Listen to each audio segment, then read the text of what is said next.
first jump of the day. And look at the height she gets over the bar. So easy work at 15.5. Look at it again from the top of the runway. Now they'll go in reverse order. So all of those distances are white. Najat emerging as a legitimate gold medal contender in the pole vault competition in Tokyo. New personal best, which has stood for 5 years, improved by 1 centimeter. And now she's the first. She regrouped from whatever you do in this final COVID last December, but looks to be in good shape and ready to go here in the women's pole vault. Now the final 3 in the women's triple jump. We talked about Rojas and Momono. They'll be joined by Shanika Ricketts of Jamaica in this final 3 setup. And Momona will be first. So Momona, Portugal, first to go. Monaco does not have difficulty attracting the top athletes to compete in the Diamond League stop each and every year. In this particular event, 8 of the top 10 jumpers in the world are in this competition. Notable absence from the American jumpers, Katura Orji and Tori Franklin.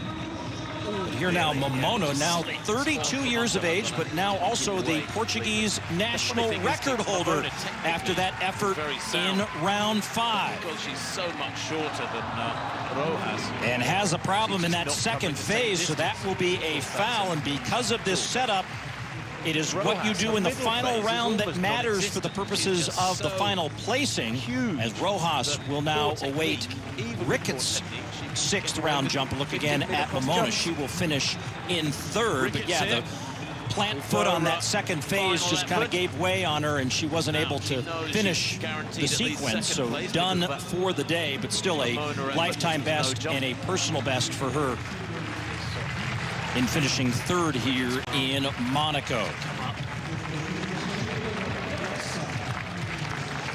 Now to Shanika Ricketts of Jamaica.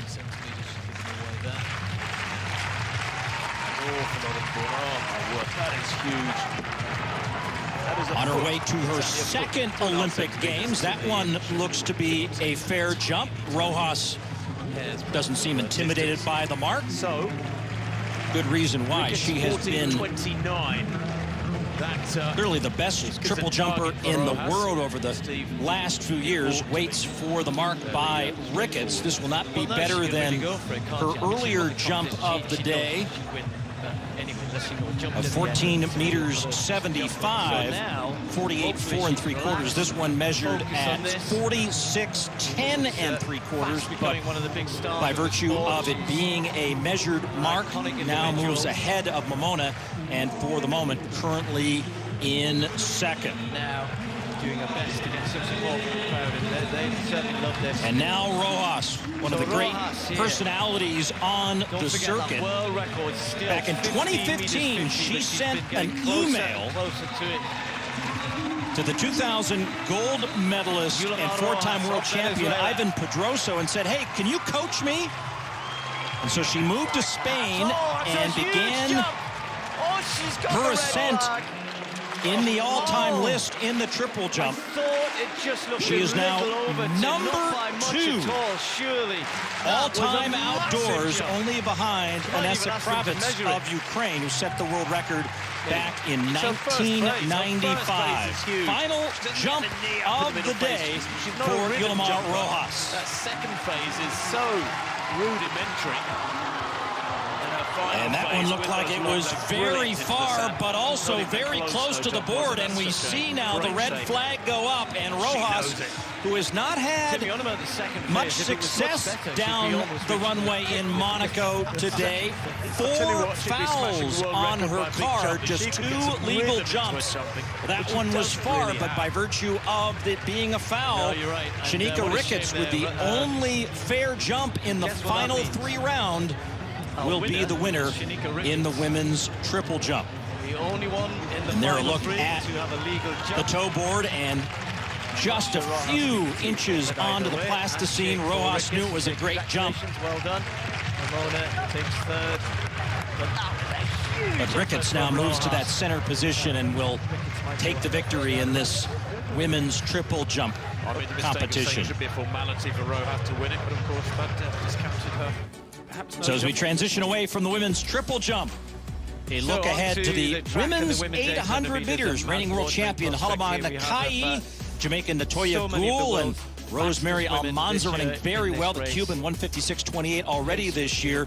But Otto, what a story for Kate Grace. Didn't make the U.S. team, but used that as momentum coming to Europe. Kate Grace made the Olympic team in 2016 to Rio, but wasn't able to qualify at the trials. Since then, she has come to Europe and she has been on a nice little run. 2 consecutive personal bests, both of them in the 157s. And she will need it because in this field, if your personal best is 159, maybe next year, only 158s or better got invited to this meeting.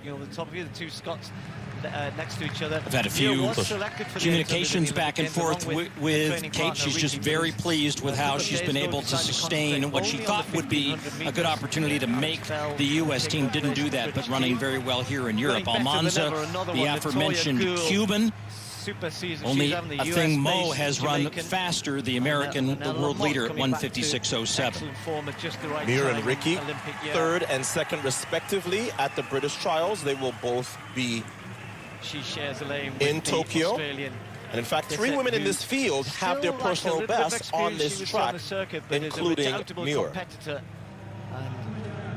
Natoya Goul of Jamaica, 6th in the World Championship final back in 2019. The French champion and the Australian champion will share lane 3. Bissett of Australia and Lamotte of France. 158 in the Hengelo.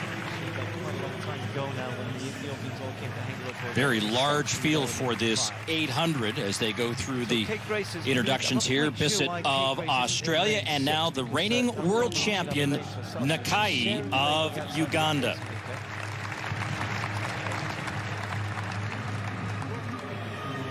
And here in lane 1 is the Ethiopian Alemu. Her personal best is 156.7.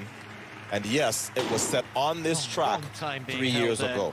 And so the world lead in this event is 156 flat by a thing Mo. With the quality of this field, that's the kind of time they could run here. Looking as though she might want to take charge of this. She's a good front runner, Almanza, as well. And she ran the 156. Women's 800 meters from Monaco. Big win in Stockholm. She was led through in about 57 and then just took it on herself, won by an absolute mile. And here the pacemaker's gone way too hard. And the big challenge in this opening 150 meters of the race, Otto, is just to get through traffic. This is pretty much going to end up as Sahili Diego Mesa of Cuba, the pace setter, will have to come all the way from the outside and into lane 1, but very swift in that first 100 and plenty of room here. Almanza trying to catch up with her along with Goul, and Kate Grace, the American, now settles into 4th.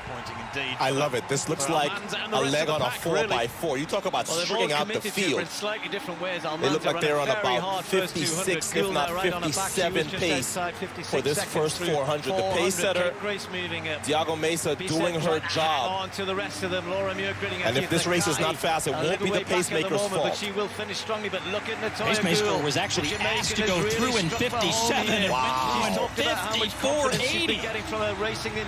That is a blistering pace. The question is now, who can survive that and still put together a good second half? You see Goul now challenging for the lead, and she will take the lead. Less than 300 to go. It's Goul, Grace. So Goul now to the advantage over Almanza. Kate Grace in great position here now alongside Almanza and moving into 2nd. But Goul now with a step or 2 on the rest of the field with less than 200 to go. And that for her. Kate Grace does look very good, but here come the Brits as well. Remember, they're close to their home time zone, so they don't have a lot of travel in their legs. As Goul tries to hold them off. It is a Scottish record. Gould running the final few strides. Grace and Riki, and now Laura Muir goes to the outside, finds a gear, surges ahead and takes the win. And that'll be a new lifetime best for Laura Muir, who has said she's only going to run the 1500 in Tokyo, so makes a statement here at 800, 156.73, as Riki finishes second, and Kate Grace, another lifetime best, 157.20, finishing in third. There's no way you put this many talented 800-meter ladies on the track and not get phenomenal performances. Gould ran bravely, but look at Muir step into lane 3 just to get some space. Great day for the Brits as they go 1-2, and as you said, Paul, the running and the personal best of Kate Grace have been coming non-stop.